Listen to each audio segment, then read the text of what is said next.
ஓம் நம சிவாய குருவாழ்க குருவே துணை ஆன்மீக நண்பர்களுக்கு வணக்கம். இன்றைக்கி நம்ம இந்த வீடியோ பதிவில் பார்க்க போகிற தகவல் என்னென்னு கேட்டிங்கன்னா, வசியத்தால் பாதிக்கப்பட்ட நபரை அந்த வசியத்திலிருந்து மீட்டு கொண்டு வரக்கூடிய ஒரு சக்தி வாய்ந்த கழிப்பு முறை. இதை எப்படி செய்கிறது, இது என்ன மாதிரியான விஷயத்துக்களை நீங்கள் எப்படியெல்லாம் பிரயோகப்படுத்தலாம் அப்படிங்கிறத பற்றி தான் முழு விளக்கத்தோடு நான் இந்த வீடியோ பதிவில் சொல்ல போகிறேன். நீங்கள் இந்த வீடியோ பார்க்குறதுக்கு முன்னாடி நம்மளோட யூடியூப் சேனல் ஸ்ரீ வேத சிவசக்தி சாயி யூடியூப் சேனலை சப்ஸ்கிரைப் பண்ணாதவங்க பண்ணிக்கோங்க. அப்படியே பக்கத்தில் இருக்கக்கூடிய பெல் ஐக்கான் பட்டனையுமே கிளிக் பண்ணிக்கோங்க. சரி, வாங்க இந்த வீடியோ பதிவுக்குள்ளே போகலாம். அதாவது இந்த கழிப்பு என்ன மாதிரியான விஷயத்துக்குள்ள நீங்கள் பிரயோகப்படுத்தலாம்னு சொல்லி கேட்டிங்கன்னா, இப்போ ஒரு சிலர் சாமி இந்த மாதிரி என்னுடைய கணவன் வேற ஒரு விஷயத்தில் மாட்டிகிட்ருக்காரு, மனைவி இந்த மாதிரி இருக்காங்க, இல்லை மக்கள் இந்த மாதிரியான விஷயத்தில் மாட்டிகிட்ருக்காங்க சாமி. நாங்களும் எத்தனையோ பக்கம் போய் பார்க்குறோம், ஆனால் அதிலிருந்து மீண்டு வர மாட்டேங்கிறாங்க. இதனால் என்னன்னு சொல்லி கேட்டிங்கன்னா, வாழ்க்கை இழந்து, பணத்தை இழந்து, தொழில் ரீதியாக பிரச்சனை இழந்து, குடும்பத்தை இழந்தெல்லாம் பாதிக்கப்பட்ட நபர்கள் இருக்காங்க. இப்போ அந்த மாதிரி வசியத்தால் பாதிக்கப்பட்ட நபரை அவருக்கே தெரியாமையும் நீங்கள் செய்கிறதுனாலும் செய்யலாம், இல்லை அவருடைய சம்மதத்தோடு நீங்கள் பண்ணுறதுனால பண்ணலாம். சரிங்களா? அப்படியான ஒரு பிரயோக முறை தான் இது. சரி, இது எப்படி பண்ணணும் என்ன இது அப்படின்னு சொல்லி பார்த்தோம்னா, செய்கிறது கேட்ட நாள் எப்போ அப்படின்னு சொல்லி கேட்டிங்கன்னா, பௌர்ணமி முடிந்து முதல்ல வரக்கூடிய 3ஆம் தேய்பிறை நாள் அன்றைக்கி தான் இதை நீங்கள் ஆரம்பிக்கிற மாதிரி இருக்கும். சரிங்களா? அப்போ அந்த அன்றைக்கி என்ன பண்ணணும் அப்படின்னு சொல்லி கேட்டிங்கன்னா, இந்த பூஜை முழுக்க வீட்டுக்கு வெளியே பண்ணுற மாதிரி இருக்கும். இந்த கருவேல மரம் இல்லை ஆற்றங்கரை ஓரமாக பண்ணிங்கன்னா நல்ல ஒரு அதீத சிறப்பு. சரிங்களா? அப்போ அந்த மாதிரி இடத்துல பீடம் அமைக்கணும். அதாவது நான் இந்த வீடியோவில் ஒரு சக்தி வாய்ந்த பெரிய எந்திரம் ஒன்று கொடுத்துருக்குறேன். சரிங்களா?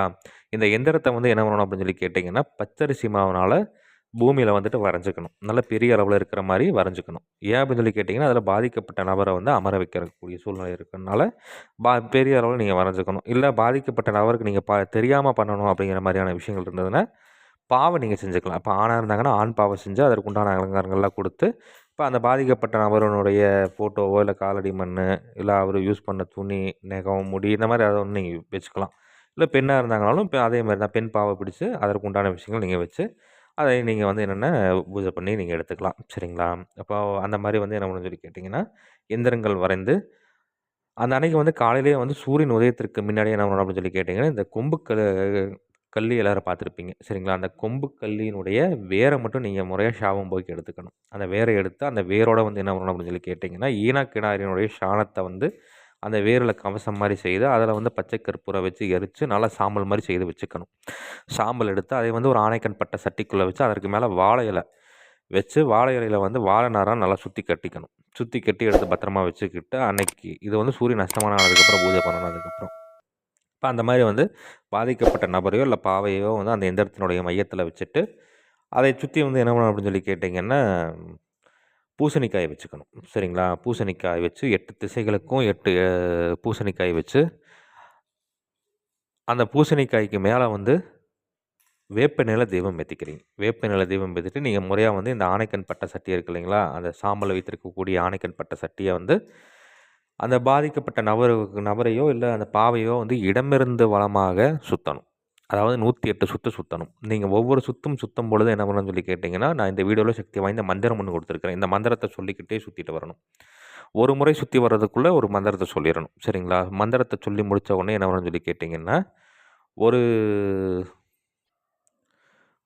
சுற்றி வரும்போது என்ன பண்ணணும்னு சொல்லி கேட்டிங்கன்னா, ஒரு மருதாணியினுடைய விதை, அந்த விதையை தூக்கி உங்களோட முதுகுக்கு பின்னாடி வீசிடணும். இதே மாதிரி 2வது சுற்று சுற்றும்போது இந்த மாதிரி 108 சுற்று சுற்றணும். சரிங்களா? சுற்றி முடிச்சுட்டு அந்த ஆனைக்கண் பட்ட சட்டியை அப்படியே எடுத்துகிட்டு போய் ஓடும் நீரில் விட்டுறணும். ஓடும் நீரில் விட்டுட்டு அந்த பாதிக்கப்பட்ட நபருக்கு என்ன பண்ணணும்னு சொல்லி கேட்டிங்கன்னா, இல்லை பாதிக்கப்பட்ட நபர்களுடைய பாவை போட்டிருந்தீங்கன்னா அந்த பாவையும் ஓடும் நீரில் கரைச்சி விட்டுறணும். சரிங்களா? கரைச்சி விடணும். அப்படியே விட்டுறக்கூடாது, கரைச்சி விட்டுறணும். இல்லை பாதிக்கப்பட்ட நபரே இருக்காருன்னா அவரை அந்த ஓடும் நீரில் நல்லா அந்த தண்ணியை எடுத்து தலையில் தெளிச்சுக்கிட்டு அப்படியே நேராக வீட்டுக்குள்ளே அப்படியே போயிடக்கூடாது. குளிச்சுட்டு சுத்தபத்தமாக வீட்டுக்குள்ளே போயிட்டு உங்களுக்கு குலதெய்வம், இஷ்ட தெய்வம், குருமார்கள், யோகிகள், சித்தர்கள், ரிஷிகள், முனிவர்கள்னு சொல்லி எல்லாத்துக்கும் ஒரு சின்னதாக வீட்டில் ஒரு பூஜை மாதிரி செய்து நீங்கள் இந்த கழிப்பு கழிக்கும் முறையை நீங்கள் முடிச்சுக்கலாம். சரிங்களா? அப்போ இது நீங்கள் இந்த பூஜையை நீங்கள் முறையாக செய்துட்டீங்க அப்படிங்கிற பட்சத்தில் அந்த வசியத்தால் பாதிக்கப்பட்ட நபர் அந்த வசியத்திலிருந்து மிக விரைவில் மீண்டு வர்றதை நீங்கள் கண்கூடாவே பார்க்கலாம். அந்த அளவுக்கு நல்ல ஒரு அற்புதமான கைமேல பலம் தரக்கூடிய முறைன்னு சொல்லி சித்திர நூல்களில் குறிப்பிடப்பட்டிருக்கு.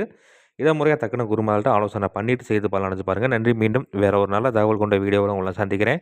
அதுக்கு முன்னாடி நம்மளோட யூடியூப் சேனல் ஸ்ரீ வேத சிவசக்தி சாயி யூடியூப் சேனலை சப்ஸ்கிரைப் பண்ணாதவங்க பண்ணிக்கோங்க. அப்படியே பக்கத்தில் இருக்கக்கூடிய பெல் ஐக்கான் பட்டனையுமே கிளிக் பண்ணிக்கோங்க. சரி, நன்றி, வணக்கம், வாழ்க வளமுடன். ஓம் நம சிவாய். குருவாழ்க குருவே.